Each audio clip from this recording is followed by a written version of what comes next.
When assumptions about who belongs somewhere collide with classified government operations, the consequences can expose an entire criminal empire hidden beneath luxury hospitality. Sometimes justice arrives in a designer bikini. Hey, cleaning lady, you can't just help yourself to the pool after you finish the rooms. This isn't some public housing project. Blake Morrison's voice boomed across the Sterling Bay Resort pool, dripping with contempt. He stood over Dr. Amara Thompson's bamboo lounge chair, pointing like she was trash to be removed. Other guests turned to stare. Some pulled out phones. Blake smirked at his audience. I'm talking to you. He snapped his fingers inches from Amara's face. Pack up your little setup and get back to work. Real guests are trying to relax here. Amara didn't flinch. She slowly closed her book, a classified intelligence briefing disguised as a romance novel. Her government-issued Samsung Galaxy buzzed face down beside $180 protective serum. A first-class boarding pass peeked from her Chanel handbag. She looked up with calm, dark eyes that had stared down international terrorists. The Sterling Bay Resort pool sparkled like a turquoise jewel, surrounded by coral white stone and swaying banana trees. Jasmine-scented breeze carried the sounds of gentle waves and distant steel drums. It was paradise, except for the ignorance poisoning the air. Blake wore his privilege like armor. $47,000 Cartier watch, designer swim trunks that cost more than most people's rent, and the entitled posture of someone who'd never been told no. His voice carried the authority of generational wealth and systemic power. Did you hear me? Blake's tone sharpened. Security here is clearly a joke if they're letting housekeeping staff use guest facilities. What's next? Are we going to find maids in the spa? Amara remained perfectly still, her breathing controlled. Years of field training had taught her to observe everything. Blake's agitation, real but performed for the crowd.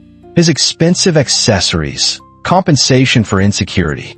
His aggressive positioning, textbook dominance display. Her encrypted phone buzzed again.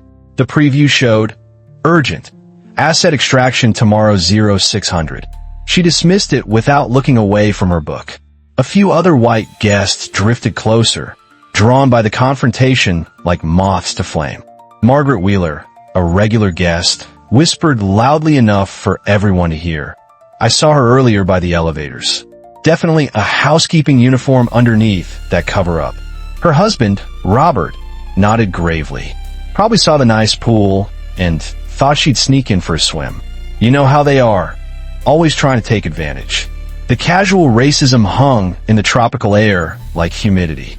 These people didn't even realize they were revealing their true selves. They thought they were protecting their sanctuary. Blake puffed up with validation. Exactly. We pay premium rates for exclusivity. If any employee can just waltz in here, what are we paying for? Amara's trained mind cataloged every detail. Margaret's designer swimsuit, Versace, probably $800. Robert's agitation, genuine concern mixed with performative outrage. The gathering crowd, 12 adults, 3 children, all white except for one elderly Latino man who looked uncomfortable with the scene. Ma'am, a young black security guard approached hesitantly. His name tag read Devin Mills. Nervous energy, clearly uncomfortable with the situation. I'm sorry to bother you, but I've received some concerns from other guests. Could I possibly see your room key? Devin's voice was professional but strained. He'd been on the job for 4 months. This wasn't covered in training. The uncomfortable weight of being asked to police his own people wasn't lost on him. Amara looked up for the first time, her dark eyes meeting his. Of course, Devin. But first, may I ask why I'm the only guest being asked for identification? She gestured subtly toward the pool. 14 other people lounge around them, all white. None had been approached. Blake stepped closer, emboldened by the growing audience. Because the rest of us actually belong here. We're not trying to steal amenities we can't afford. The accusation hit like a slap. Amara's jaw tightened almost imperceptibly, the only sign that Blake's words had any effect. She'd faced down cartel leaders and international arms dealers, but racist assumptions still stung. They always did. Sir, Devin said quietly, perhaps we could handle this more privately. No. Blake's voice rose. This needs to be addressed publicly. Other guests deserve to know what kind of security breaches are happening here. A teenager with his parents started filming on his phone. Yo, drama at the fancy resort. Old white people versus, well, just watch. His TikTok stream pulled 47 viewers in 30 seconds. Amara reached into her designer bag. A $3,200 Chanel that cost more than Devin made in a month. As her wallet opened, Devin caught a glimpse of multiple ID cards layered behind clear plastic. One had an eagle seal. Another was bright blue with diplomatic printed across the top. Here's my room key, Amara said calmly, handing over the black magnetic card. Devin scanned it with his handheld device. His face went pale. Presidential Suite 3102, he read quietly. Registered to Dr. A. Thompson, U.S. Government. He looked up confused. Ma'am, this is our most expensive accommodation. Blake snatched the scanner from Devin's hands. That's impossible. Let me see that. The screen clearly showed Suite 3102, $2,600 per night, reserved by State Department Protocol Office. Guest, Dr. Amara Thompson, clearance level, restricted. Blake's confident expression flickered for the first time. Anyone can fake government reservations, Blake said, but his voice lacked its earlier conviction. Identity theft is huge these days. Sophisticated operations can hack hotel systems. More guests had gathered, drawn by the spectacle. The crowd now included 10 adults and 4 children. Phones were everywhere, recording from multiple angles. Mrs. Patterson, an elderly white woman in a wide-brimmed sun hat, held her Surface Pro steady. Unlike the others, she wasn't commenting, just documenting with intelligent eyes that missed nothing. Amara noticed her immediately. Retired teacher, probably mid-70s, methodical documentation habits, recording everything for a specific purpose. Professional instincts kicked in. This woman was an observer, not a participant. This is ridiculous, Margaret announced to the crowd. Even if she has a room, which I doubt, she's clearly not the type of clientele Sterling Bay Resort usually accommodates. The statement hung in the air like poison gas. Other guests nodded in agreement, their faces showing varying degrees of uncomfortable agreement. They wanted to distance themselves from the obvious racism while still maintaining their position of privilege. A family from Boston whispered among themselves. The father pulled out his phone to record. Honey, get the kids. This might get ugly. But they didn't leave. Nobody left. The spectacle was too compelling, too rare to witness in person. This was real-life drama unfolding in their exclusive paradise. The teenager's TikTok stream had grown to 156 viewers. Comments flooded in, "White people gonna white people. This lady looks way too expensive to be housekeeping." Resort staff don't carry Chanel bags. Devin shifted uncomfortably, still holding Amara's room key. He'd worked security at 3 other resorts in Miami. This felt wrong, but managers made the rules. Rich guests complained, poor employees got fired. That was the hospitality equation. "Sir," Devin said hesitantly, addressing Blake. "Her reservation shows she's staying in the presidential suite. That's our most expensive accommodation. Only diplomatic personnel and Fortune 500 executives, typically." Devin, a new voice cut through the tension. Marcus Sterling strode across the pool deck in his tailored navy suit, sweat already beading on his forehead despite the air conditioning. As the resort's general manager, he'd built his reputation on keeping wealthy guests happy. Complaints meant bad reviews. Bad reviews meant corporate phone calls. What seems to be the situation here? Blake immediately stepped forward, still holding his phone. Finally, someone in charge. This woman has been using guest facilities without permission. When we asked her to leave, she got aggressive and started making legal threats. His Facebook live stream had grown to 234 viewers. Someone had cross-posted to Twitter with hashtag Pool Patrol, and the retweets were climbing. The hashtag was already picking up momentum in the social justice community. Marcus's eyes quickly assessed the situation. Expensive guest complaining versus he struggled to categorize Amara. Her swimwear looked designer. Her accessories were clearly high-end, but appearances could be deceiving. The path of least resistance was obvious. "Ma'am," Marcus said to Amara, his tone professionally condescending. "I'm sure this is just a misunderstanding. Perhaps we could discuss this privately in my office." "Discuss what exactly?" Amara remained seated, perfectly composed. Her voice carried the quiet authority of someone accustomed to being the smartest person in the room. "Well, proper resort protocols, guest area usage guidelines, that sort of thing." Margaret stepped closer to Marcus, lowering her voice just enough to seem conspiratorial while ensuring her words carried to the crowd. "We've been coming here for 8 years. This has never happened before. Standards seem to be slipping." Robert nodded gravely. "We pay premium rates for a certain level of exclusivity. If that's changing, we need to know." The unspoken threat was clear. Fix this problem or lose our business. Marcus had heard it before. Rich guests wielded their spending power like weapons, and he couldn't afford to ignore them. Devin cleared his throat. "Sir, her reservation is legitimate. Presidential Suite 3102, registered under a State Department account. $2,600 per night." Marcus's jaw tightened. Devin was supposed to follow his lead, not complicate things with facts. Reservations can be manipulated, Devin. Identity theft is increasingly sophisticated these days. Blake's eyes lit up. "Exactly. Anyone can fake a government booking online. I bet if you dig deeper, you'll find credit card fraud, stolen identities, the whole thing." The crowd murmured agreement. They wanted simple explanations for complex situations. They wanted their assumptions validated, their prejudices confirmed. Mrs. Patterson continued recording silently from her strategic position near the bar. Her tablet captured everything with remarkable clarity: facial expressions, body language, the subtle power dynamics playing out in real time. A new family arrived poolside, the Johnsons from Dallas. They immediately sensed the tension and pulled out their phones to record.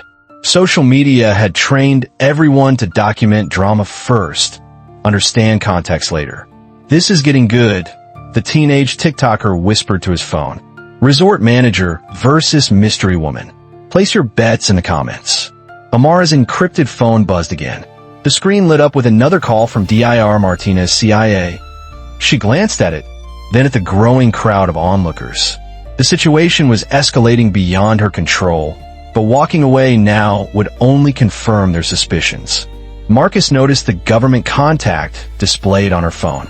His stomach tightened slightly, but Blake's live stream audience was approaching 400 people. Social media moved fast. He needed this resolved before it exploded further.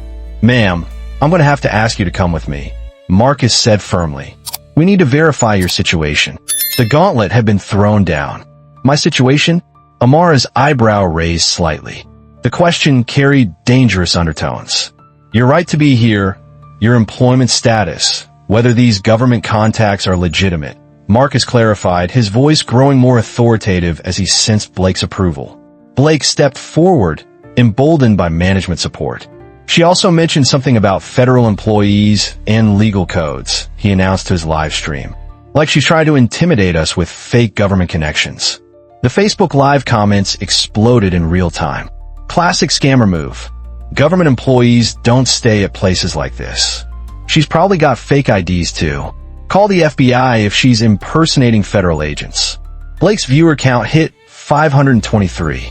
Someone had shared the stream to a Karen Encounters Facebook group with 47,000 members.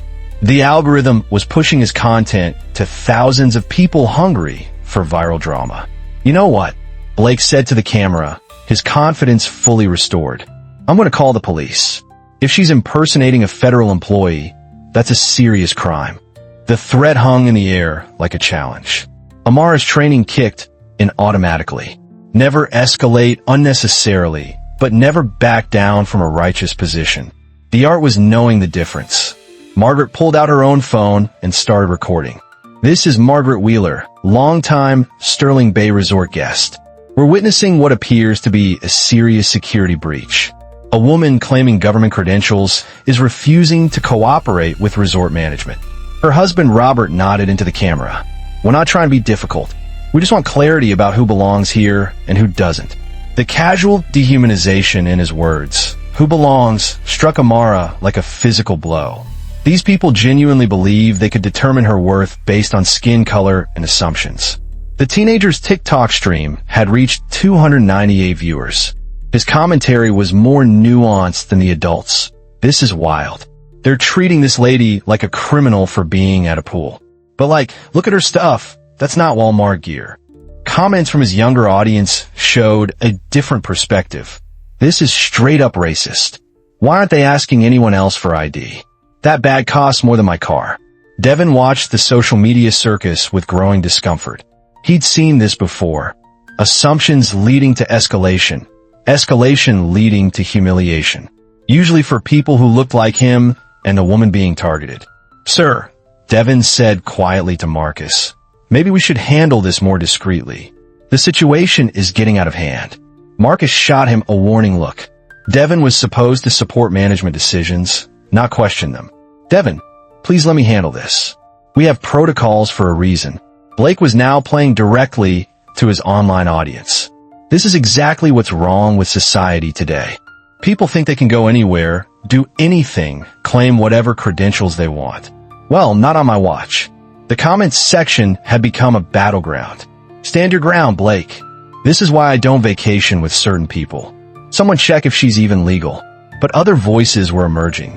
"That woman looks more expensive than everyone there. Y'all are about to be famous for all the wrong reasons. This feels very wrong." Mrs. Patterson continued her methodical documentation, occasionally zooming in on different faces. Her decades of teaching experience had trained her to spot trouble before it exploded. This situation had all the hallmarks of institutional bias meeting individual consequence. A new group arrived poolside, the Williams family from Atlanta. The parents immediately recognized the racial dynamics at play and began their own recording, positioning themselves strategically to capture the full scene. "Daddy, why is everyone being mean to that lady?" their 8-year-old daughter asked loudly enough for everyone to hear. "Shoo, sweetheart, we're just watching," her father replied, but his camera never stopped rolling. Blake's live stream was now pulling viewers from multiple social platforms. The Sterling Bay Resort hashtag was trending in Miami, and news aggregators were starting to pick up the story. What had begun as a pool confrontation was becoming a national conversation about racial profiling in real time. "Look," Blake said to the camera, his voice taking on a lecturing tone. "I'm not trying to be the bad guy here. But when you pay $400 a night for a room, you expect certain standards. You expect security. You expect that staff aren't going to abuse guest privileges." Amara stood slowly, her movements deliberate and graceful. At 5 feet 7 inches, she wasn't physically imposing, but something in her posture made the crowd step back slightly. Years of authority training showed in every gesture. "Mr. Morrison," she said, reading his name from the live stream caption, "you've been recording me without consent for 15 minutes.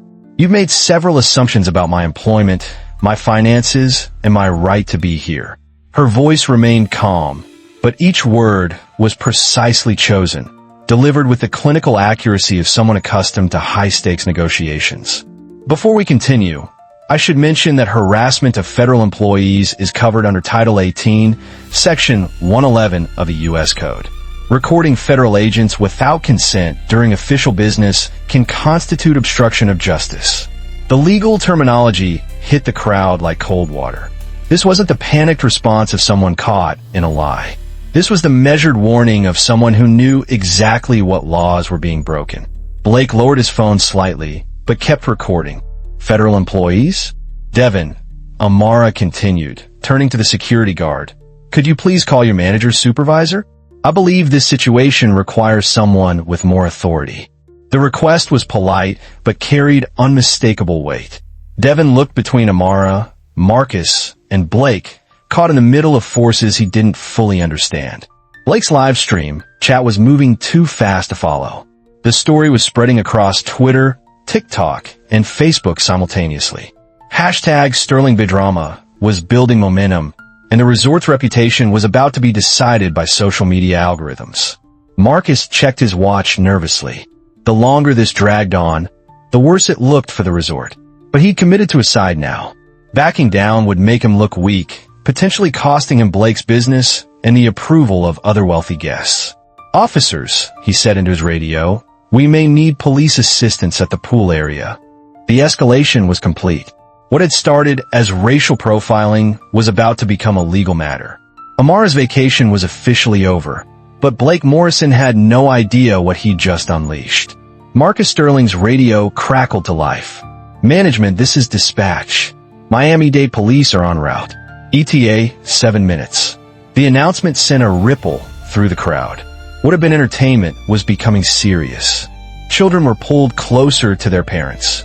Some guests began packing their things, not wanting to be associated with whatever was about to unfold. But most stayed.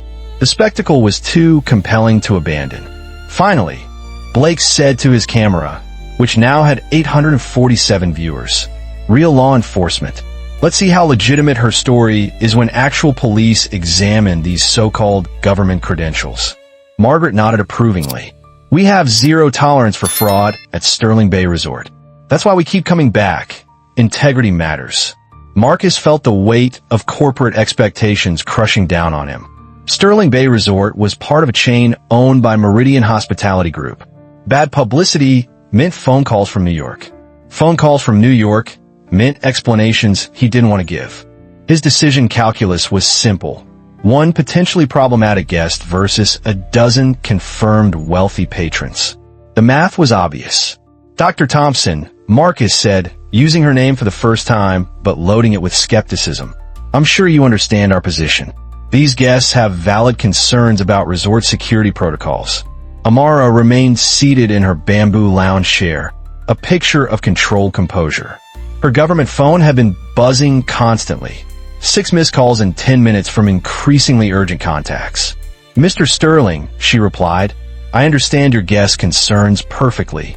The question is whether you understand the legal implications of what's happening here." Her tone carried a subtle warning that made Marcus's stomach tighten. Government contracts, federal oversight, regulatory compliance. Sterling Bay Resort had multiple touchpoints with federal agencies that he couldn't afford to jeopardize. But Blake's live stream was approaching 1,000 viewers. The story was spreading faster than Marcus could control it. He needed resolution before CNN picked it up. Devin approached Marcus hesitantly. "Sir, I verified her credentials 3 times. The State Department account is legitimate. The reservation is legitimate. Everything checks out. Verification systems can be hacked." Marcus replied curtly. "Sophisticated identity theft operations specifically target luxury hospitality."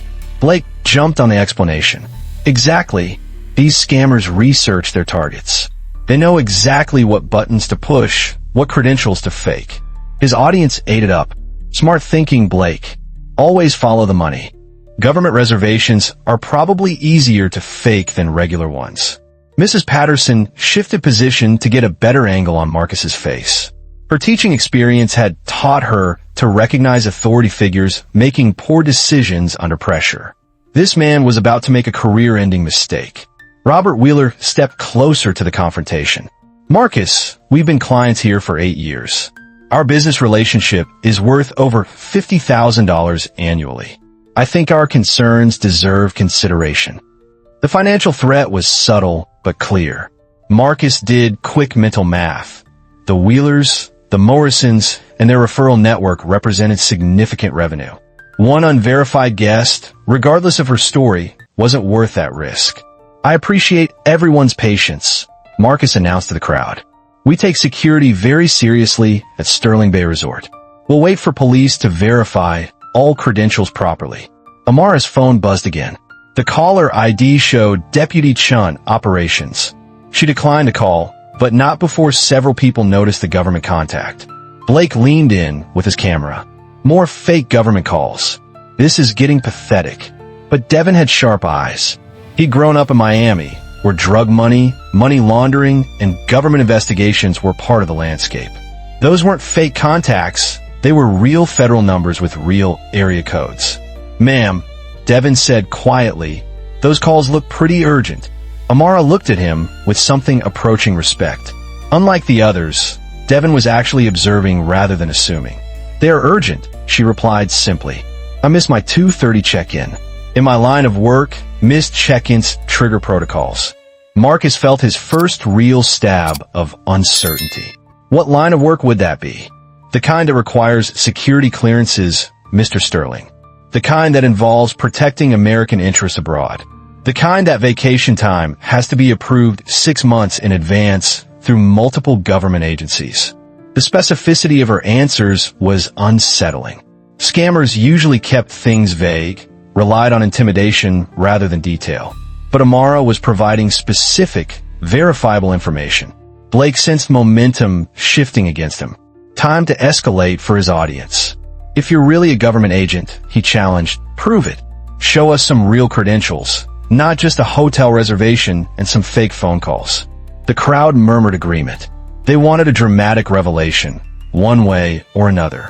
The tension was building toward a climax, and everyone could feel it. Amara stood slowly, reaching into her Chanel bag. "Mr. Morrison, before I show you anything, I need you to understand something very important about federal law." She turned to face Blake's camera directly. Sharing classified information publicly, even accidentally, can constitute a violation of the Espionage Act. Live streaming federal credentials to Facebook could result in serious criminal charges.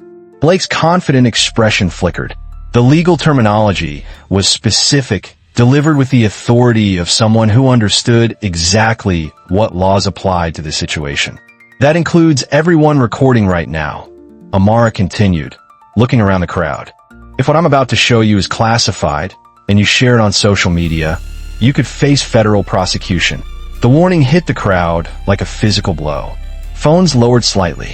The teenage TikToker looked nervous for the first time. Marcus realized the situation was spiraling beyond his control. Whatever Amara was about to reveal would either end this confrontation immediately or create a legal nightmare that would destroy his career. In the distance, sirens wailed. Getting closer. 2 Miami-Dade police cruisers pulled into Sterling Bay Resort's circular driveway, their red and blue lights reflecting off the coral white stone architecture. Officer Maria Rodriguez, a Latina woman in her 30s, stepped out first, followed by Officer James Chun, an Asian man who looked barely 25. "Someone called in a disturbance?" Rodriguez asked, surveying the scene as she approached the pool area. Blake immediately stepped forward, his phone still recording. "Officers, thank God you're here. This woman is trespassing and threatening guests with legal action. We suspect she's using fake government credentials." The accusation hung in the air like a loaded weapon. Rodriguez had been a cop for 9 years. Situations like this rarely had simple explanations, especially when race and class intersected. "Ma'am," Rodriguez said to Amara, "could you stand up, please?" Amara complied slowly, her movements deliberate and non-threatening. Years of training kicked in automatically.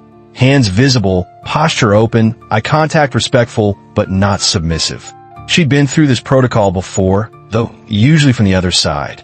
"Could I see some identification?" Devin stepped forward. "Officer, she has a valid room key for the presidential suite. I verified it myself on our system." Marcus shot him a warning look, but Rodriguez was already interested. "Presidential suite? That's what, $2,000 a night?" $2,600. Devin replied quietly. "Reserved under a government account." Officer Chin moved closer, his hand resting casually near his radio. Government reservations meant paperwork. Paperwork meant complications. Complications meant sergeant phone calls. "Ma'am, what brings you to Miami?" Rodriguez asked, her tone professional but probing. "Vacation," Amara replied simply. "My first time off in 18 months. Blake leaned in with his camera, trying to capture the exchange. "She claims to be a federal employee, but look at her setup. Designer everything, expensive accessories. Government workers don't make that kind of money." Rodriguez glanced at Blake's live stream, noting the viewer count approaching 1,200. Social media had a way of turning minor incidents into major headaches. She needed to handle this carefully. "Sir, please step back and stop recording," Chin said firmly. "This is an active police investigation." Blake's aggressive energy was escalating the situation. His commentary had shifted from concerned guest to amateur investigator, and he was clearly enjoying the attention. Margaret crossed her arms. "Officers, we're not trying to cause trouble. But if she's really a doctor or government employee, what's she doing at a resort pool on a Tuesday afternoon? Shouldn't she be working?" The question revealed the depth of their assumptions. These people genuinely couldn't conceive of a black woman earning enough money to afford luxury accommodations or having the authority to take time off work. Rodriguez examined Amara's driver's license carefully. Dr. Amara Thompson, Stanford address. Valid California license. She looked up. "What kind of doctor are you, Dr. Thompson?" This was the moment Amara had been hoping to avoid. Her vacation, her first real time off in 18 months, was about to end in exactly the way she'd tried to prevent. "I have a PhD in international relations from Georgetown," she said carefully. "I work in government consulting." Blake scoffed. "Government consulting? That's the vaguest possible answer. Probably works for some nonprofit that gets federal grants." His live stream comments were becoming increasingly aggressive. "She's stalling. Real government employees carry badges. As for employment verification." But other voices were emerging. "This woman seems way too calm to be lying. Why isn't anyone else being questioned?" Those government calls looked pretty real. Rodriguez was starting to piece together a more complex picture. Designer accessories worth thousands of dollars, presidential suite reservation, multiple government contacts calling urgently. Either this was the most sophisticated scam she'd ever encountered, or they were dealing with someone with genuine federal connections. "Ma'am, do you have any other identification? Employment ID perhaps?" Amara's encrypted phone buzzed again. The caller ID showed emergency contact, Langley. She let it ring, but Rodriguez caught the display. "Langley?" Rodriguez's expression shifted slightly. "As in CIA Langley?" The question hit the crowd like a physical blow. CIA meant real federal authority. CIA meant people who could make problems disappear or create them. Chin stepped closer to examine the phone. "Ma'am, are you claiming to be affiliated with the Central Intelligence Agency?" Blake's confident smirk was beginning to fade. His live stream chat was exploding with comments, but he'd stopped reading them. Something in the officer's tone had changed. "I'm not claiming anything," Amara replied calmly. "You asked for identification. I'm considering whether to provide it." The careful phrasing sent chills down Marcus's spine. This wasn't someone caught in a lie scrambling for excuses. This was someone weighing security implications. Mrs. Patterson spoke up for the first time, her elderly voice cutting through the tension. "Officers, I've been watching this entire incident. This young woman has been calm, polite, and cooperative throughout. She's done nothing wrong except exist while black in a space these people think she doesn't belong in." Her words carried the moral authority of age and observation. Several guests shifted uncomfortably, recognizing the truth in her assessment. Devin approached Rodriguez carefully.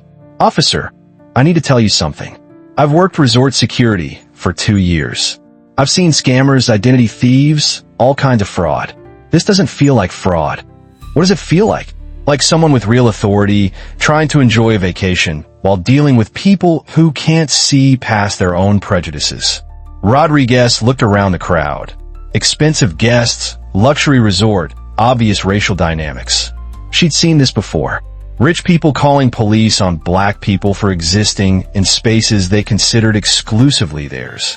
But the government contacts, the presidential suite, the calm authority, those weren't typical elements of racial profiling incidents. "Dr. Thompson," Rodriguez said carefully, "I'm going to ask you directly. Are you employed by the federal government?" The question hung in the tropical air like a storm cloud.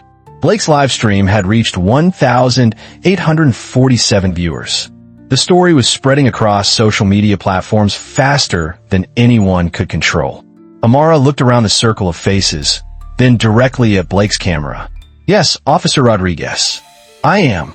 The simple admission hit the crowd like a thunderclap. Blake's phone slipped in his sweaty grip, his confident commentary replaced by stunned silence. Margaret and Robert exchanged worried glances. Marcus felt his stomach drop as he realized the implications. "What kind of federal employment?" Rodriguez asked, her voice carefully neutral. Amara reached into her Chanel bag and withdrew her wallet, moving slowly to avoid alarming anyone.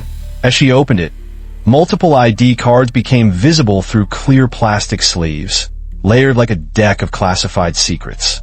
The first card she handed over was her driver's license, standard California issue. But underneath it, Rodriguez glimpsed the corner of something navy blue with gold lettering and multiple security features.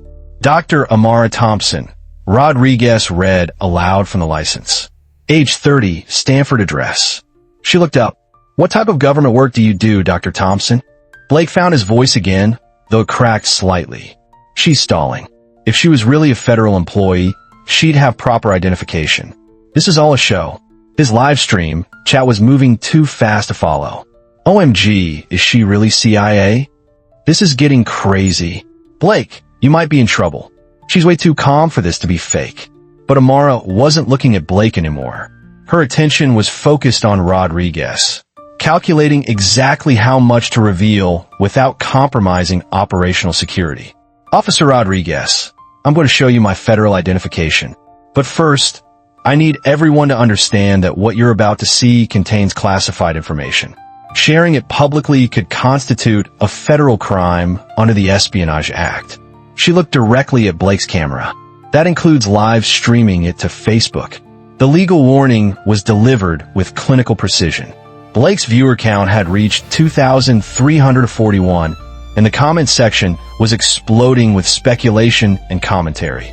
Chun stepped closer, his police academy training kicking in. Ma'am, if you're claiming federal law enforcement authority, we need to verify that through proper channels. I'm not claiming law enforcement authority, Amara clarified. I'm an intelligence analyst with the Central Intelligence Agency. The words dropped into the silence like stones into still water. CIA, the agency that operated in shadows, that dealt with threats most people never knew existed. The agency that could make problems disappear. Rodriguez felt her mouth go dry. This was way beyond a pool disturbance. If this woman was really CIA, every decision made in the last hour would be scrutinized by people with clearances higher than her police chiefs. Dr. Thompson, Rodriguez said carefully, I need to see official identification to verify your claims. Amara nodded and reached deeper in her wallet. The card she withdrew looked nothing like a standard government ID. Navy blue with gold lettering, multiple holograms that shifted in the light, and a chip that glinted from one corner. Rodriguez took the card with trembling hands. Central Intelligence Agency, she read quietly, her voice barely audible. Dr. Amara Thompson, Senior Intelligence Analyst, Security Clearance, TS/SCI with polygraph current. The words hit the crowd like a physical blow. Blake's phone slipped again, this time nearly falling into the pool. That's not possible, he whispered. TS/SCI means top secret sensitive compartmented information. Amara explained calmly to the stunned crowd. It's the highest security clearance available to civilian personnel. The polygraph requirement means I'm tested every 5 years to maintain access to the most sensitive intelligence in the United States government. Marcus felt his knees go weak. CIA. He just spent an hour harassing a CIA analyst while being live streamed to thousands of people. His career wasn't just over, it was obliterated. Devin approached Rodriguez to examine the ID. His police academy training had covered federal credentials, but he'd never seen one this high level in person. The security features were immediately obvious. Multiple layers of protection that would be impossible to fake. Ma'am, Chin said quietly, what kind of assignment requires an 18-month absence? Amara's expression didn't change, but something flickered behind her eyes. The kind that involves infiltrating international trafficking networks that move through luxury resort chains. The silence that followed was deafening. Blake's livestream viewer count had hit 3,200. Someone had shared it to Reddit's r/public freakout, and the upvotes were climbing rapidly. But Blake wasn't celebrating anymore. His hands shook as he processed what Amara had just said. Trafficking networks through resort chains, human trafficking specifically. Young women from Southeast Asia brought to the U.S. under false pretenses, Amara said, her voice clinical. Forced into domestic servitude for wealthy families. Resort chains provide perfect money laundering opportunities and isolated locations for housing victims. Margaret grabbed Robert's arm. What? What does that have to do with us? Nothing, Mrs. Wheeler. Unless you've noticed anything unusual during your 8 years of regular visits here. The implication hit like a sledgehammer. Amara had been investigating Sterling Bay Resort. She knew Margaret's name without being introduced. She'd been watching, analyzing, gathering intelligence on the very place these people considered their paradise. Devin spoke up quietly, pieces clicking into place. The girls in housekeeping.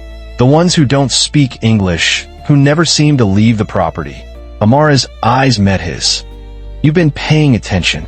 I always wondered why they looked so scared. Why they never talked to anyone. Why they worked such long hours. Rodriguez was still staring at the CIA credentials, her mind racing through the implications. Ma'am, are you saying Sterling Bay Resort is involved in human trafficking? I'm saying my investigation was ongoing. Until today. The accusation hung in the air like poison. Marcus found his voice, though it cracked with panic. This is impossible. Sterling Bay Resort Group operates under strict ethical guidelines. We're audited regularly. By whom? Amara asked. Corporate compliance, state tourism boards, federal agencies. Which federal agencies specifically? Marcus opened his mouth, then closed it. He actually didn't know. Amara reached into her bag again and withdrew her Surface Pro tablet. Her fingers moved quickly across the screen, pulling up encrypted files that she'd been gathering for 18 months. Sterling Bay Resort Group, annual revenue, $924 million across 52 properties. Owned by Meridian Holdings, which is owned by Pacific Ventures, which is owned by a shell company registered in the Cayman Islands. The numbers rolled off her tongue like poetry she'd memorized. Blake's phone was still recording, but he'd stopped commentating. The live stream audience was captivated by the unfolding revelation. Comments had shifted from mockery to shock. This is insane. Is this real life? Blake, you just exposed a human trafficking ring. Mrs. Patterson lowered her tablet, speaking for the second time. I knew something was wrong here. Those girls looked terrified. I tried to report it, but nobody would listen to an old woman. Amara nodded to her respectfully. Thank you for documenting this, Mrs. Patterson. Your footage will be crucial evidence. The transformation was complete. What had begun as racial profiling had become the exposure of an international criminal conspiracy. And Blake Morrison had live streamed the entire thing to thousands of witnesses. Rodriguez was reaching for her radio when Amara's encrypted phone erupted with an urgent ringtone. The caller ID displayed Der Martinez, CIA, with a photo of a stern-looking Latina woman in a business suit. I need to take this, Amara said, answering before anyone could object. Director Martinez, this is Agent Thompson. Yes, ma'am. I'm aware I missed check-in. No, ma'am. There's been a complication. She looked around the crowd as she spoke, her voice carrying the crisp authority of someone reporting to the highest levels of government. I'm currently at Sterling Bay Resort with local police. My cover may be compromised. Yes, ma'am. I'll explain later. She hung up and looked directly at Rodriguez. Federal agents will be here within 20 minutes to secure the scene. The reality of the situation was finally sinking in for everyone. This wasn't a pool disturbance anymore. This was a federal crime scene. Blake stared at his phone, watching his live stream comments scroll by in disbelief. What had started as entertainment had become something far more serious than he'd ever imagined. The comments were brutal. Chad, you messed up bad. This woman is a hero, and you just destroyed her investigation. You're about to be famous for all the wrong reasons. Someone screen record this before he deletes it. Marcus was on his phone with corporate headquarters, his voice frantic. I don't care what time it is in New York. Give me legal counsel now. We have a situation. Margaret and Robert sat down heavily on nearby bamboo chairs. 8 years of coming to this resort. 8 years of turning a blind eye to things that hadn't seemed quite right. 8 years of choosing comfort over conscience. Agent Thompson, Devin said quietly, approaching with something resembling awe. What happens to the girls now? They'll be safe, Amara replied simply. They'll be placed in protective custody, given medical care, and offered a path to legal residency if they choose to testify. She looked around the crowd one more time, her dark eyes reflecting 18 months of careful investigation and meticulous planning. This is why assumptions are dangerous. When you see someone and immediately decide they don't belong, you might be looking at the person who's risking their life to save others. Chin was already on his radio calling for backup and federal liaison contact. Dispatch, this is Unit 47. We need immediate backup at Sterling Bay Resort and federal agent coordination. We have a potential CIA operative and allegations of human trafficking. The radio crackled back. Unit 47, did you say CIA? Affirmative. Request federal agent liaison immediately. Blake continued filming, but his narrative had completely changed. I think I just made a huge mistake.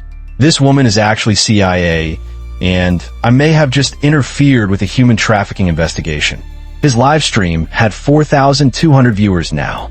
The story was spreading across social media platforms like wildfire, but the narrative had completely transformed from entitled guest confronts suspicious woman to racist man destroys federal investigation. Rodriguez examined the CIA credentials again, noting every security feature. The holographic seals, the embedded chips, the specific formatting, everything indicated authenticity at the highest level.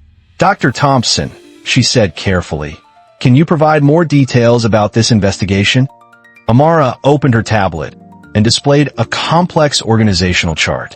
18 months ago, we identified unusual cash flows through luxury resort properties. Large payments for consulting services to companies that don't exist. Room reservations paid for in cash by individuals with no credit history. She turned the tablet screen toward Rodriguez. Sterling Bay Resort specifically processed $2.7 million in suspicious transactions last year. The numbers were staggering. Rodriguez had worked financial crimes before, but nothing on this scale. The trafficking operation uses the resort as both a money laundering front and a housing facility for victims. Amara continued. Legitimate guests provide cover for the criminal activity. The isolation of luxury resorts makes it easy to control victims and prevent escape attempts. Marcus felt his world collapsing. I had no idea. I swear on my children's lives, I had no knowledge of any criminal activity. Mr. Sterling, Amara replied, that will be for federal investigators to determine. But your cooperation in the next few hours will significantly influence whether you're treated as a co-conspirator or an unwitting participant. Blake's phone was still recording, capturing every damning detail. His Facebook Live audience was witnessing the real-time exposure of an international criminal conspiracy, broadcast accidentally by the very racism that had nearly derailed the investigation. Mrs. Patterson approached Amara with her tablet. Agent Thompson, I have 18 months of photos and videos of suspicious activities I observed during my stays here. I documented everything because something felt wrong, but I never knew who to report it to. Amara looked at the elderly woman with profound respect. Mrs. Patterson, your documentation may be the key to prosecuting the entire network. Citizen observers like you are often the most valuable intelligence sources we have. The teenager with the TikTok stream had gone completely silent, his phone shaking in his hands as he realized he'd been broadcasting the exposure of actual crimes to his followers. Devin found his voice again. Agent Thompson, what happens to people like me? I saw things, but I didn't report them properly. Devin, you're not law enforcement. You had suspicions, but no authority to investigate. Your willingness to testify will help convict the people responsible for this operation. Blake overheard and looked up from his phone for the first time in minutes. What about me? I interfered with your investigation. I potentially put those victims at risk. Amara studied him with the analytical gaze of someone trained to assess threats and intentions. Mr. Morrison, you live-streamed a federal agent without consent and potentially compromised an operation that took 18 months to develop. But you didn't know that when you started. Your ignorance doesn't excuse your actions, but it does distinguish them from malicious obstruction. The sound of sirens grew louder in the distance. Real ones this time, approaching fast from multiple directions. However, Amara continued. Your racial profiling and harassment created a situation that could have resulted in the deaths of 12 trafficking victims if this investigation had been completely blown. The weight of that statement hit Blake like a physical blow. 12 lives. His assumptions about who belonged at a luxury resort had nearly cost 12 women their freedom, possibly their lives. Rodriguez looked around the pool area, mentally cataloging evidence and witnesses. Agent Thompson, how do we proceed from here? Secure the scene. No one leaves without federal clearance. And she looked directly at Blake's camera. I strongly recommend that everyone stop posting about this on social media until federal agents can brief you on what information can be safely shared. Blake's live stream was approaching 5,000 viewers, but he finally ended the broadcast. The damage was already done. The story was spreading across every platform, trending nationally, and being picked up by news organizations. In the distance, federal agents were about to arrive at what they thought was a compromised intelligence operation. Instead, they were about to find the perfect conclusion to 18 months of meticulous investigative work. 3 black SUVs screamed into Sterling Bay Resort's circular driveway, their federal plates gleaming under the Miami sun. Agent Sophia Reyes stepped out first, her FBI windbreaker catching the afternoon breeze. Behind her, Agent Marcus Torres from Homeland Security and Agent Jennifer Kim from the Department of Justice formed a formidable line of federal authority. Amara watched them approach with professional satisfaction. 18 months of work was about to culminate exactly as she'd planned, just not how she'd expected. Agent Thompson, Reyes called as she approached the pool area. We received your emergency signal. Status report. Cover compromised due to civilian interference. Amara replied crisply. Recommend immediate transition to arrest phase. Blake's mind reeled as he processed the conversation. Emergency signal. Arrest phase. This was actually happening. Agent Torres immediately began coordinating with Rodriguez. We need this entire pool area secured. No one leaves without federal clearance. Marcus stepped forward, his corporate training kicking in despite his obvious panic. Agents, I'm Marcus Sterling, General Manager. There must be some misunderstanding. Sterling Bay Resort Group maintains the highest ethical standards. Mr. Sterling, Agent Kim interrupted, pulling out her tablet. We have warrants for the immediate seizure of all financial records, computer systems, and personnel files. You're going to cooperate fully, or you're going to be arrested for obstruction of justice. Her tone left no room for negotiation. Amara opened her own tablet and began displaying the evidence she'd been gathering for 18 months. The data painted a devastating picture of systematic exploitation hiding behind luxury hospitality. Sterling Bay Resort Group financial analysis. She began, her voice carrying the authority of someone who'd spent months building an ironclad case. Total annual revenue, $924 million across 52 properties.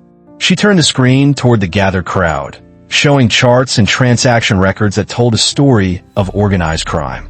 Federal contracts at risk, $31 million annually in State Department diplomatic accommodations, Defense Department R&R facilities, and Justice Department witness protection safe houses. Marcus's face went ashen. He'd had no idea how much government business they handled. Potential RICO violations, conspiracy, money laundering, human trafficking. Under federal sentencing guidelines, that's 15 to 20 years minimum for executives with knowledge of operations. Margaret and Robert Wheeler sat in stunned silence, processing the implications. 8 years of regular visits. 8 years of suspicious observations they dismissed or rationalized away. Blake was still holding his phone, but he'd stopped recording. His earlier confidence had been replaced by growing horror at what he'd stumbled into. Agent Reyes approached Devin, who was still holding Amara's original room key. Sir, you mentioned observing suspicious activity with housekeeping staff? Yes, ma'am. The girls from the East Wing. They always looked scared. Never spoke to guests. Worked crazy hours. We'll need a full statement. Your observations could be crucial for prosecution. Amara turned to Marcus, her expression businesslike but implacable. Mr. Sterling, you have approximately 5 minutes to make a decision that will determine whether you spend the next 2 decades in federal prison. What kind of decision? Full cooperation. Complete disclosure of all financial records, personnel files, and communications with parent companies. Immediate assistance in securing the safety of trafficking victims. She gestured toward Agent Kim. Or you can lawyer up and fight this, in which case Agent Kim will freeze all Sterling Bay Resort Group assets under the RICO statute while we conduct a full forensic investigation. The ultimatum was clear: cooperate or be destroyed. Agent Kim read from her tablet, her voice clinical and devastating. Suspicious transaction analysis. $2.7 million in cash payments to shell companies. 34 room reservations paid for by individuals with no verifiable employment history. 42 wire transfers to accounts in countries with no extradition treaties. She scrolled to the next screen. Personnel violations. 14 individuals working without valid documentation. 0 payroll records for East Wing housekeeping staff. 16-hour work shifts with no overtime compensation. The numbers painted a picture of systematic abuse that had been hidden in plain sight for years. Marcus's corporate training had prepared him for difficult situations, but not for federal racketeering charges. What would cooperation look like? Agent Torres stepped forward. Immediate access to all Meridian Holdings communications. Complete financial records for the last 3 years. Staff rosters with immigration status verification. And most importantly, the location of senior management who authorize these operations. Mr. Sterling, Agent Kim added, we know your middle management.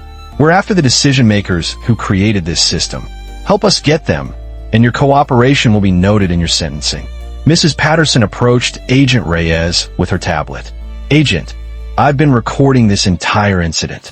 I also have 18 months of photos and videos of suspicious activities I've observed during my stays here. Ma'am, that's extremely helpful. We'll need copies of everything. I suspected something was wrong. The girls looked so frightened. I tried to report it to management, but they always had explanations.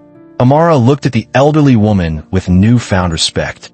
Mrs. Patterson, your documentation may be the key to prosecuting the entire network. Blake finally found his voice again. Agent Thompson, I know I screwed up badly, but I want to help however I can. This video, if it helps your case, you can use it. Amara nodded. The documentation of this incident may indeed be valuable evidence. Mr. Morrison, your live stream captured several individuals making incriminating statements. Rodriguez was coordinating with federal agents to secure the staff quarters. Agent Thompson, we're ready to move on the East Wing. Proceed with caution. The victims may be traumatized and afraid of law enforcement. We'll need translators and medical personnel. As federal agents spread throughout the resort, Amara reflected on the unexpected turn her vacation had taken. Sometimes the best operations were the ones that ended in chaos, because chaos revealed truth. The resort that had seemed like paradise was about to be exposed as a hub of human misery. But 14 women were about to be free. Agent Kim was already on the phone with federal prosecutors. We have enough for immediate arrests on trafficking charges. RICO indictments can follow within 30 days if we get full cooperation. She looked at Marcus. Mr. Sterling, decision time. Marcus was sweating profusely despite the air conditioning. His hands shook as he pulled out his phone. I need to call corporate legal counsel. You can call them from Federal Holding, Agent Torres said flatly. Or you can make this easier for everyone. The moment of truth had arrived. Marcus finally cracked under the pressure. Okay, I'll cooperate. But I need immunity. I was following orders from Meridian Holdings. They threatened to fire anyone who asked questions about the housekeeping arrangements. Agent Kim smiled grimly. Now we're getting somewhere. Tell us about Meridian Holdings' involvement. Monthly video conferences with executives in the Cayman Islands. Instructions to keep the East Wing staff isolated. Cash payments that didn't go through normal payroll systems. The confession was being recorded on multiple devices, federal equipment, phones from the remaining crowd, and Mrs. Patterson's methodical documentation. Agent Reyes was already coordinating the rescue operation. Torres, take a team to the East Wing. Kim, start processing the financial evidence. I'll handle witness statements. Blake watched the federal agents take control with growing comprehension of what he'd stumbled into. His racist assumptions had accidentally exposed an international criminal conspiracy. Agent Thompson, he said quietly, I know I interfered badly, but I want to help however I can. Amara studied him with the analytical gaze of someone trained to assess character under pressure. Mr. Morrison, your live stream documented several incriminating statements. That could be valuable evidence, despite how it was obtained. Devin approached Agent Reyes nervously. Ma'am, I can guide you to the East Wing. I know the layout, and the girls might be less afraid if they see a familiar face. Excellent. We'll need all the help we can get to make this as non-traumatic as possible. Margaret Wheeler stood up shakily, her 8 years of willful blindness finally catching up with her. Agent Thompson, we stayed here for years. We saw things that didn't seem right, but we ignored them. Are we in trouble? Mrs. Wheeler, willful blindness isn't a crime, but it is a choice. You can choose differently now by cooperating with our investigation. Robert nodded gravely. We'll testify to whatever you need. Those poor girls, the weight of their complicity was finally hitting them. Years of enjoying luxury built on human suffering, of turning away when something didn't seem right, of choosing comfort over conscience. Agent Torres returned from the East Wing, his expression grim. We found them. 14 women, ages 17 to 24. Malnourished, showing signs of physical abuse and psychological trauma. Medical teams are en route. The number hit everyone like a physical blow. 14 human beings, trapped in slavery while wealthy guests enjoyed their paradise just yards away.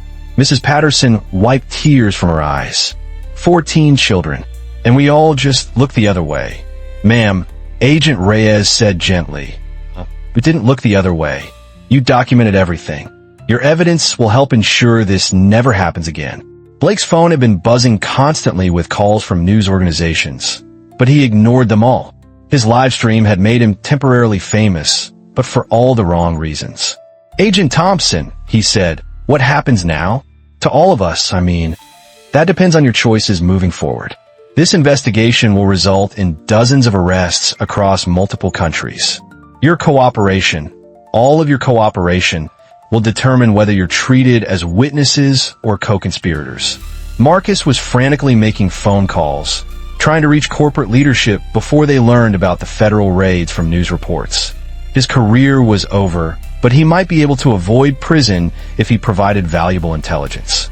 Agent Kim was already processing financial records on her laptop. Thompson, this is bigger than we thought. The money trail connects to resort properties in 6 countries. We're looking at an international trafficking network worth hundreds of millions. The scope of the conspiracy was staggering. What had started as a confrontation at a single resort pool was revealing a criminal empire that spanned continents. Devin guided Agent Torres through the staff areas, pointing out security cameras, access points, and areas where he'd observed suspicious activity. His intimate knowledge of the resort layout was proving invaluable. The girls worked 16-hour shifts, he explained, never left the property.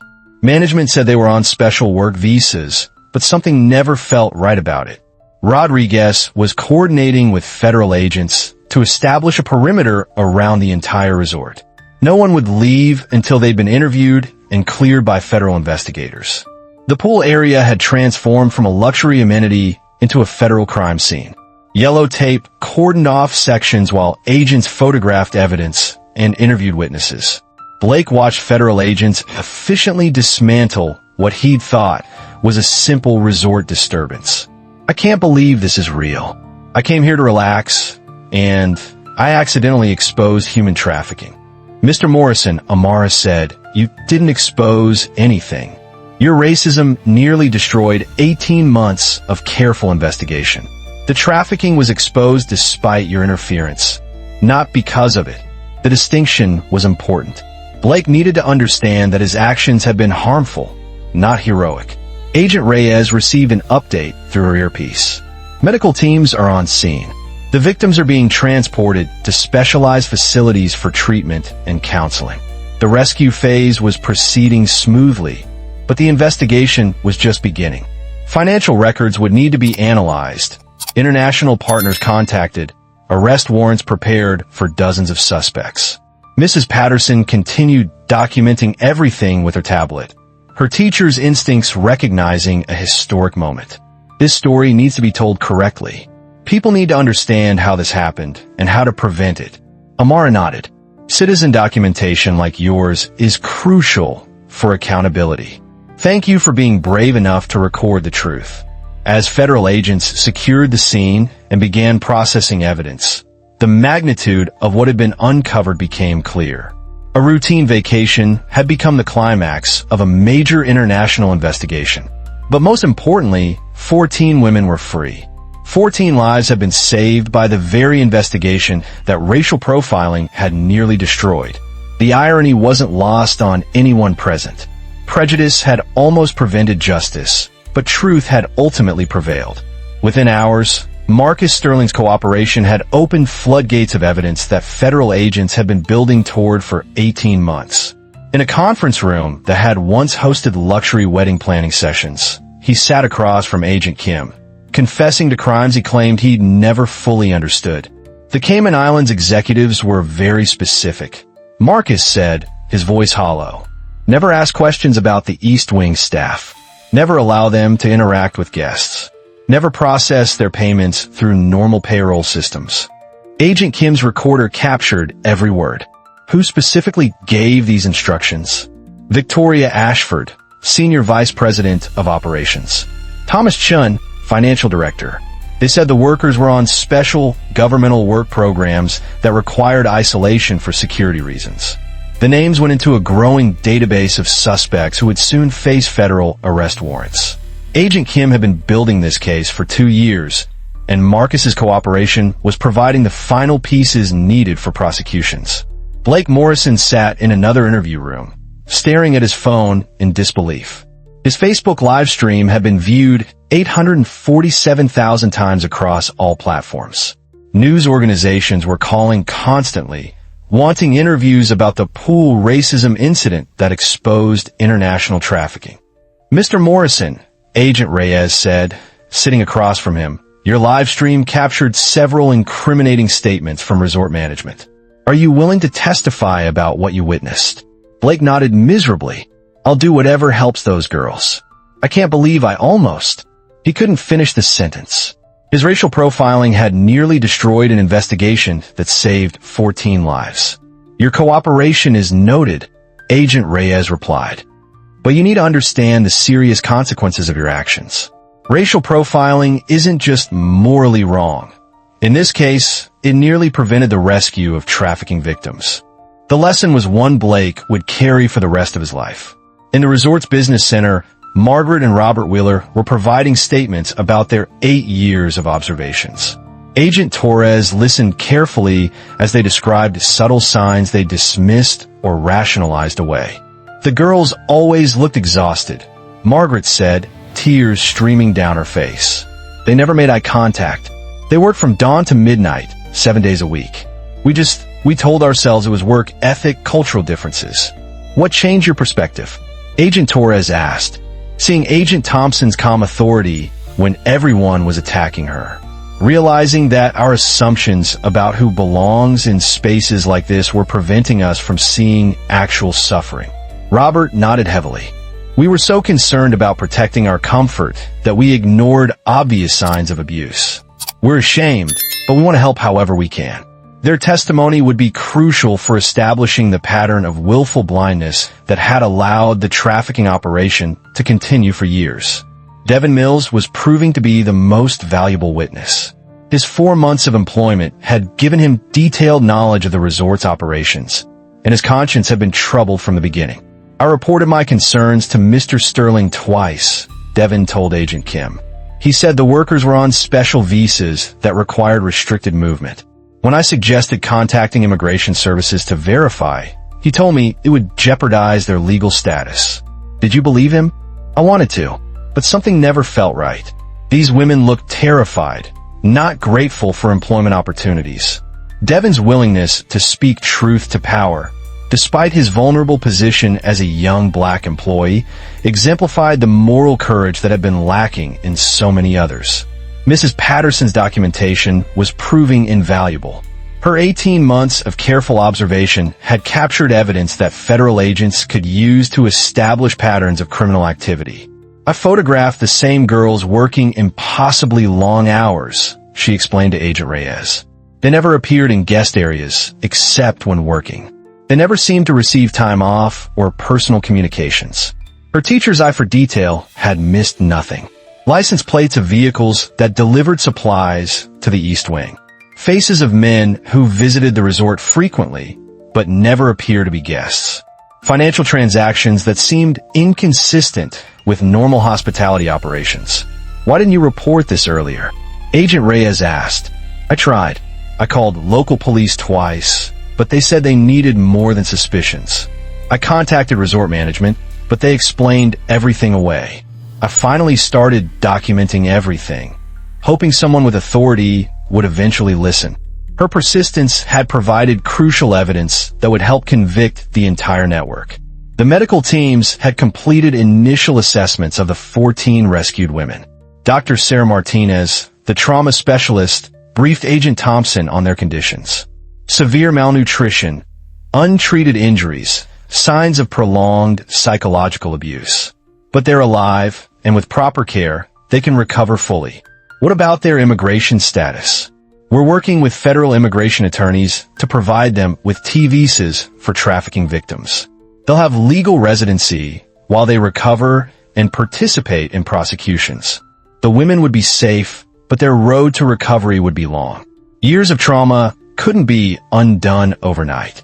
Agent Kim received a call from federal prosecutors in New York. "We have enough evidence for immediate arrests. RICO indictments are being prepared for 17 individuals across 6 countries." The investigation that had started in Miami was about to become an international operation involving Interpol, foreign law enforcement agencies, and diplomatic channels. Marcus Sterling's cooperation had been crucial, but his future remained uncertain. "Your testimony will be valuable for prosecution," Agent Kim told him, "but you'll still face charges. Cooperation affects sentencing, not guilt." The message was clear. Moral choices have consequences, and ignorance isn't an excuse when human lives are at stake. As evening approached, the transformation of Sterling Bay Resort was complete. What had been a luxury paradise was now a federal crime scene, where justice was finally being served. The specialized medical facility in downtown Miami had been transformed into a safe haven for the 14 women rescued from Sterling Bay Resort. Dr. Sarah Martinez led a team of trauma specialists, translators, and victim advocates who understood the complex needs of trafficking survivors. Maria Santos, 23, from the Philippines, was the first to speak to investigators through a translator. Her story painted a horrific picture of the previous 18 months. "I thought I was coming to America for a good job," she said, her voice barely above a whisper. "They took my passport the first day and told me I owed them $50,000 for transportation and housing." Agent Thompson listened carefully as Maria described the systematic abuse that had kept her and 13 other women trapped in modern slavery. "They said my family would be killed if I tried to leave. They made us work 16 hours a day, 7 days a week. No pay, just food and a place to sleep with 3 other girls." The translator struggled to convey the emotional weight of Maria's words. Years of trauma couldn't be easily expressed in any language. Dr. Martinez had seen trafficking victims before, but the Sterling Bay case was particularly severe. These women show signs of prolonged malnutrition, untreated medical conditions, and severe psychological trauma. But they're resilient. With proper care and support, they can rebuild their lives. By the end of the week, all 14 women have been placed in protective custody with specialized counseling services. 9 chose to stay in the United States and testify against their traffickers, with immigration attorneys helping them pursue legal residency status. 3 decided to return home immediately, and 2 were still deciding. All would receive extensive support regardless of their choices. Federal victim advocates explained their rights and options carefully. "You're not criminals," Agent Reyes told them through translators. "You're survivors and witnesses. We're here to help you reclaim your lives." The women's stories revealed the sophistication of the trafficking operation.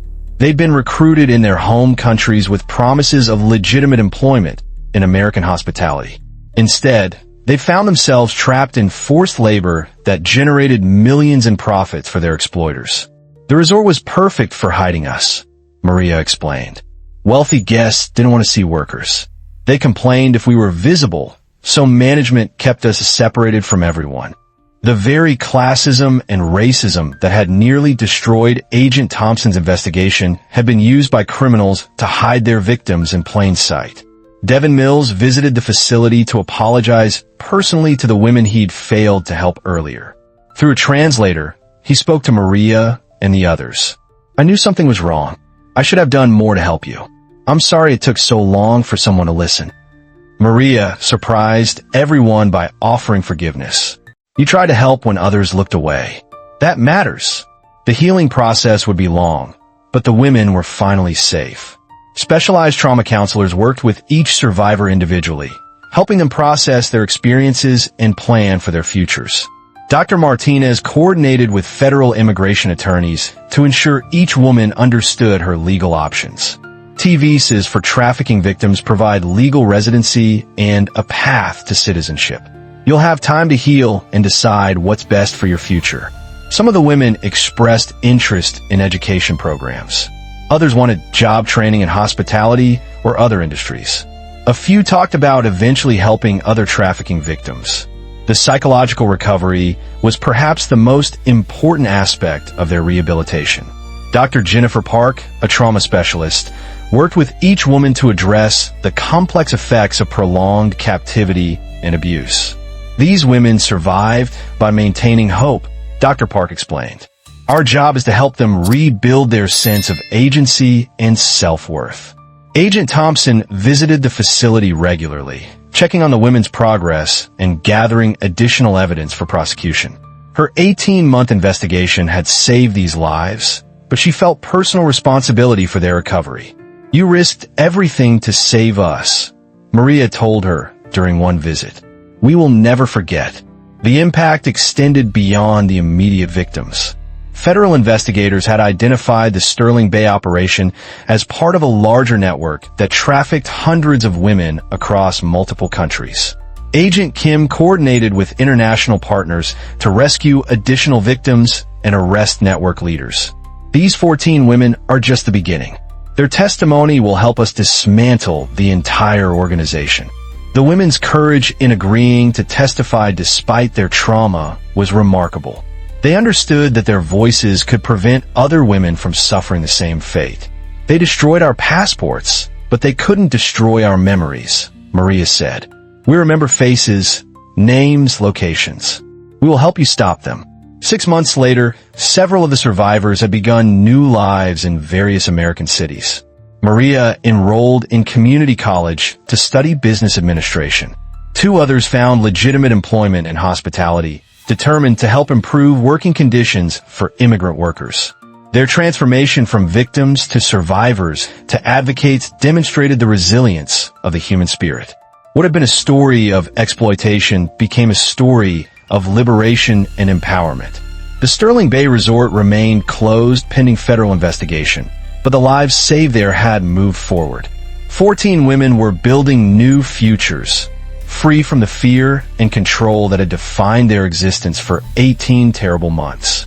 Blake Morrison sat at the same poolside table where his live stream had gone viral, but everything had changed.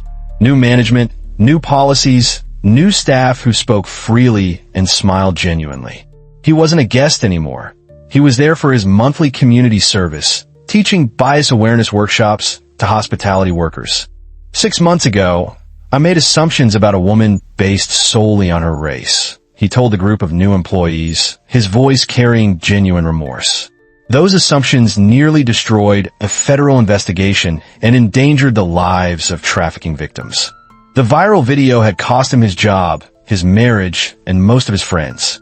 But it had also taught him something profound about the weight of prejudice and the courage required to change. The immediate aftermath. Within 48 hours of Amara's revelation, the transformation had begun.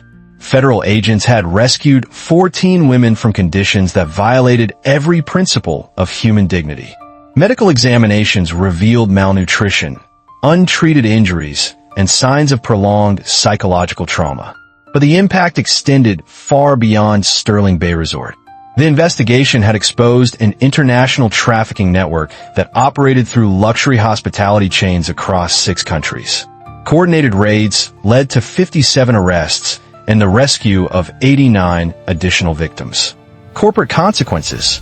Sterling Bay Resort Group's stock price plummeted 31% within a week. Federal investigators froze $23 million in assets pending full financial audits. The company's government contracts, worth $31 million annually, were immediately suspended. Marcus Sterling was fired and faced federal charges, but his cooperation helped prosecutors build cases against senior executives. He spent 2 years in minimum security federal detention and now works as a compliance consultant, helping hospitality companies identify trafficking red flags. The Cayman Islands executives weren't so fortunate. Extradition proceedings brought 7 senior managers to face federal RICO charges in Miami. 5 received sentences between 12 and 20 years. Their luxury lifestyle built on human suffering had finally caught up with them. Systemic changes. The investigation prompted sweeping reforms across the hospitality industry. The Thompson Protocol, named after Amara's investigation, required monthly third-party audits of all staff working conditions. New industry standards included anonymous reporting systems for employees to flag concerns without retaliation, financial transparency requirements for all cash transactions over $500, mandatory immigration status verification through federal agencies, not private contractors, direct deposit payroll systems only, no cash payments to workers. The reforms cost individual resorts an average of $340,000 to implement, but saved the industry from federal takeover. More importantly, they became a model adopted by 1,247 hospitality properties worldwide within 18 months. Individual transformations. Devin Mills used his testimony experience to pursue a criminal justice degree. Sterling Bay's new management promoted him to head of security and sent him to federal training programs on human trafficking identification. He now trains security personnel at hospitality conferences nationwide, sharing his story of how to recognize and report suspicious activities. Mrs. Patterson became an unlikely advocate for bystander intervention training. Her 18 months of methodical documentation had provided crucial evidence for prosecution. At 75, she started a nonprofit teaching seniors how to recognize and report suspicious activities in their communities. I spent too many years seeing things that didn't seem right and assuming someone else would handle it, she said during her first community presentation. We all have responsibility to protect the vulnerable. Margaret and Robert Wheeler sold their timeshare, but continued visiting Sterling Bay under new management. They donated $150,000 to anti-trafficking organizations and volunteer monthly at immigrant services centers. We ignored signs for 8 years, Margaret admitted during a victim impact statement. We chose comfort over consciousness. That ends now. Professional recognition. Agent Amara Thompson received the CIA's Intelligence Star for exceptional service under dangerous conditions. Her 18-month investigation resulted in 47 arrests across an international trafficking network spanning 12 countries. The case study became required reading at the Federal Law Enforcement Training Center. Her method of long-term undercover work in luxury environments was adopted by multiple agencies for similar operations. But the recognition that meant most to her came from Maria Santos, who sent a handwritten note after 6 months of freedom. You saved my life by doing your job. Thank you for seeing us when others looked away. Measurable impact. Federal data showed the Sterling Bay investigation's effects rippling across the hospitality industry. Trafficking-related arrests in resort properties increased 340% as employees learned to recognize signs. Anonymous tip reports increased 67% industry-wide after the Thompson Protocol implementation. Victim identification improved by 28% as staff received proper training. Corporate compliance costs averaged $340,000 per property, but prevented an estimated $4.7 billion in trafficking revenue. The intellectual victory. No lawsuits, no violence, no destruction, just intelligence, persistence, and the power of exposure creating lasting change. Amara had proven that the most effective weapon against systemic injustice was systematic evidence.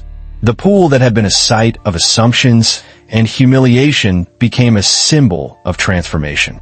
Where trafficking victims once suffered in hidden quarters, free workers now earned fair wages with full legal protections.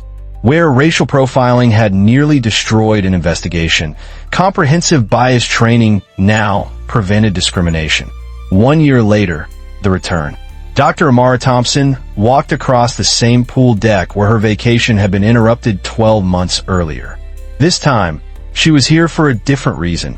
Sterling Bay Resort had invited her to speak at the hospitality industry's first annual Human Dignity Conference. 200 hotel managers, security personnel, and government officials had gathered to learn from her case. As she passed the pool, she noticed a young Filipino woman managing the poolside service. But this woman looked different from the trafficking victims they'd rescued. She moved freely, chatted with coworkers in perfect English, and wore a name tag that read Assistant Manager Maria Santos. The same Maria who'd been rescued 18 months ago.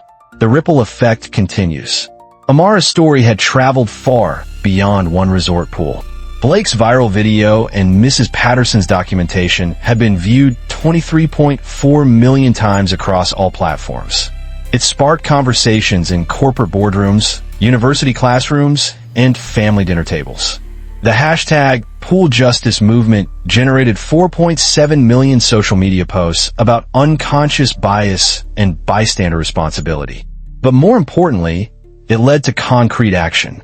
47 states adopted mandatory bias training for hospitality workers. Federal contracts now require anti-trafficking certification for all vendors. The Thompson Protocol became standard operating procedure for identifying potential victims. University business schools added her case study to required coursework. Personal legacy in real-life stories. Maria Santos now managed the same housekeeping department where she'd once been enslaved. Her story inspired federal legislation protecting trafficking survivors who chose to rebuild their lives in America. Devin Mills had graduated with his criminal justice degree and joined the FBI's Human Trafficking Task Force. His first-hand experience identifying victims made him invaluable in training other law enforcement officers. Mrs. Patterson, at 76, had testified before Congress about the importance of senior citizen advocacy. Her documentation techniques were now taught in community colleges nationwide. Even Blake Morrison had found redemption. His bias awareness workshops had reached over 15,000 hospitality workers. The man who'd once live-streamed assumptions now used his platform to educate others about the dangers of prejudice. The broader impact. But perhaps the most important change was invisible. The conversations that happened in hotel lobbies, resort pools, and vacation destinations where people now looked more carefully, questioned their assumptions, and spoke up when something seemed wrong. 14 women had been freed from that single resort. But the investigation they triggered had identified 127 additional victims across the trafficking network. The intellectual approach, evidence over emotion, strategy over anger, had saved lives that violence never could have reached. Your role in this story. Every day, someone faces discrimination based on assumptions. Every day, someone witnesses injustice and chooses silence over action. But change happens when we document, strategize, and respond with intelligence instead of just anger. The quiet power of one woman's expertise had transformed an entire industry's approach to human dignity. Where assumptions once reigned, Evidence now guides decisions. Where profit once ignored suffering, accountability now demands justice. Comment with respect. Tell us in the comments, what's one time you witnessed bias and wish you'd spoken up? Your story might help someone else find their voice. But remember, real change comes from respectful dialogue, not inflammatory arguments. Share this video to remind someone that expertise, dignity, and worth can't be determined by someone else's assumptions. Subscribe to our channel for more real-life stories of quiet power, creating loud change. These touching stories of resilience, intelligence, and transformation need to be heard. Hit that notification bell, because when we amplify important voices, we change the narrative for everyone. These life stories remind us that heroes don't always wear capes. Sometimes they wear designer swimwear by hotel pools, armed with nothing but truth, patience, and the power to prove that assumptions can be deadly, but courage can be transformative. When you comment, please remember that real people's lives were changed by these events. Discuss with respect for the survivors, the advocates, and the possibility that each of us can do better when we see injustice unfolding around us. The lesson remains: justice arrives quietly, speaks calmly, and changes everything.